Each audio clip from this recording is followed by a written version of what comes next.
Getting over him. I got no rules, I count 'em.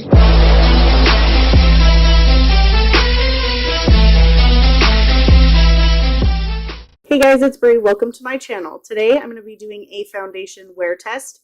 The foundation that I'm testing out today is the Makeup Revolution Fast Base Stick Foundation. It looks like this. It is the first stick foundation that I am testing out. I have used this foundation 2 or 3 times in the past, but I have not done a wear test on it, so I thought that I would do that today. This foundation comes in 18 shades.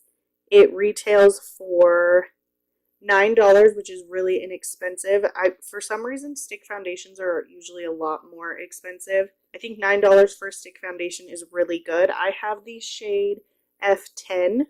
This has 4 stars out of 5 on Ulta.com, and it has 221 reviews. Make sure to give this video a thumbs up if you like it, and don't forget to subscribe. And if you want to see how this foundation applies and wears throughout the day, just keep watching. Hey guys, so today I'm doing a wear test on the Makeup Revolution Fast Base Foundation Stick.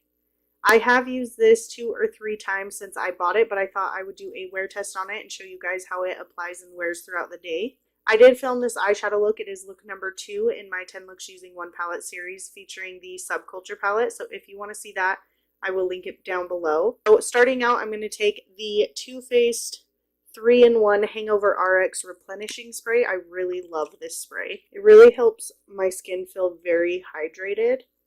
And then I'm going to go in with the Tatcha, the Silk Canvas Primer, which I really like this primer. So I take the smallest amount and it totally covers my entire face. So I know this primer is going to last for a long time, which makes it worth it in price. Oh, I might have actually grabbed a little bit too much.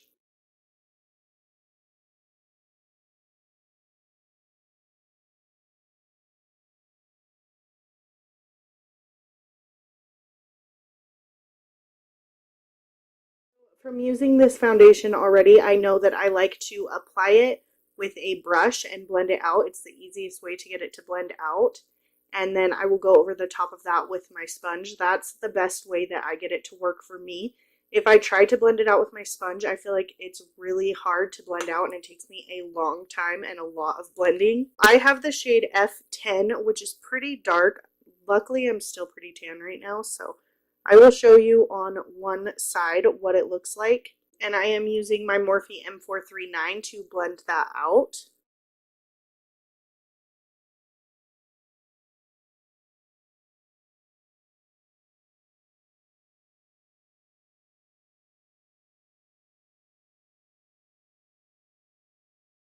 Okay, so this is one layer on this side all blended out. Look how white my face is compared to my body.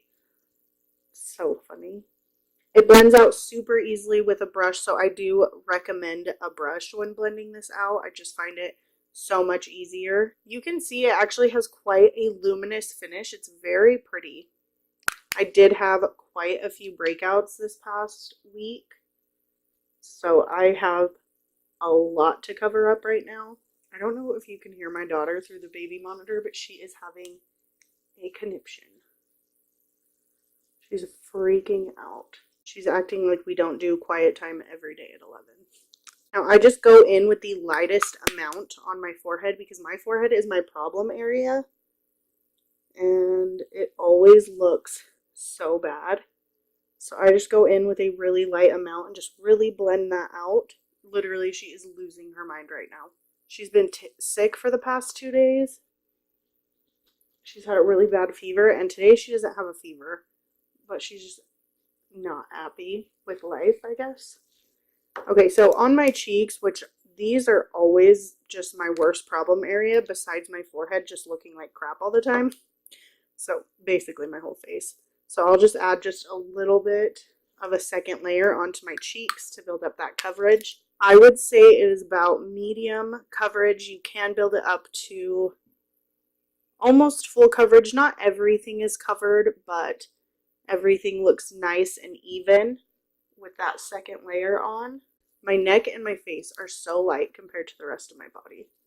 I really have to drag that down. So then I go in with my Morphe sponge and I just press the foundation in. I usually like the finish using a sponge. So even if I use my brush to blend out a foundation, I almost always go over it with a sponge, especially on my forehead. It's currently 11:49, so we will call 11:50 the check-in time for when I got done putting on my foundation. For concealers, I'm going to go in with the Catrice Liquid Camouflage in Light Natural, and the Makeup Revolution Conceal and Define in C1.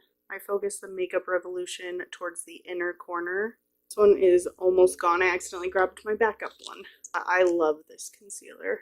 And then I'm going to get my powder ready, which I am using the Makeup Revolution Luxury Baking Powder in Lace to set my under eyes, and using my Morphe sponge to blend that out. I totally have like a scab right there that it will not cover. Okay, so once I have my concealer blended out and set, I will take any excess powder left over and just set the rest of my face with that. You can see, oh my gosh, my nose, like I never break out like that on my nose. My nose is broken out.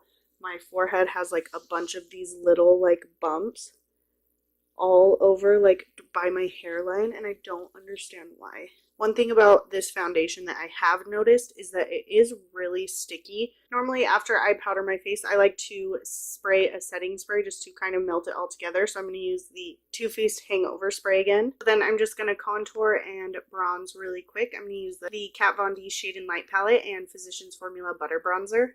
We use the Milani Powder Blush in Coral Cove.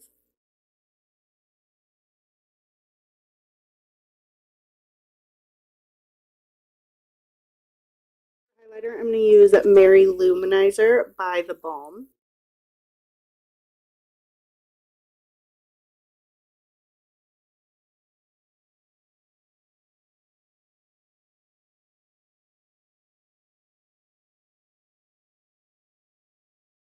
For lips, I'm going to go in with this Galactic Matte Lip Paint in the shade Posh. I'm going to go finish up the rest of my eyes, and I will be right back. Okay guys, so I finished up the rest of my makeup, and this is the finished product.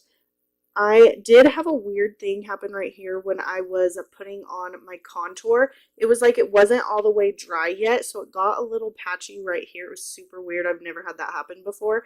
But this is what the foundation looks like. I will scoot you guys in a little bit closer so you can see what it looks like up close, but this is what it looks like. One layer and then two layers on my cheek area, which is always my problem area. So let me scoot you in.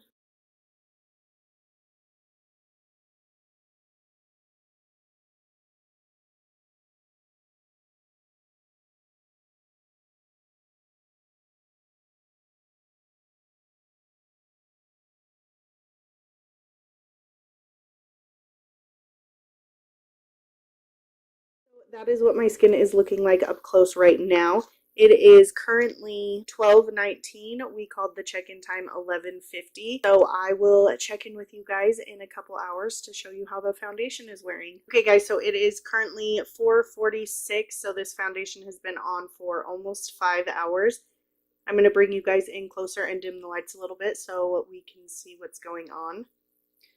So this is what the foundation looks like.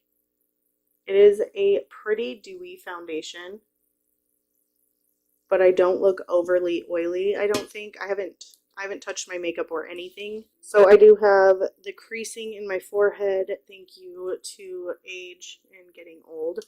It hasn't rubbed off anywhere. I still think it looks really good. I think right now I probably would powder it, but I'm not going to powder it for the sake of the video. So I will see you guys at the end of the night before I wash it off so we can see how it wears. So it is 9:55 p.m. So this foundation has been on for 10 hours. And this is what it looks like. It's just starting to look really makeup-y now. But at the 8-hour mark, it still looked really good. It hasn't rubbed off anywhere.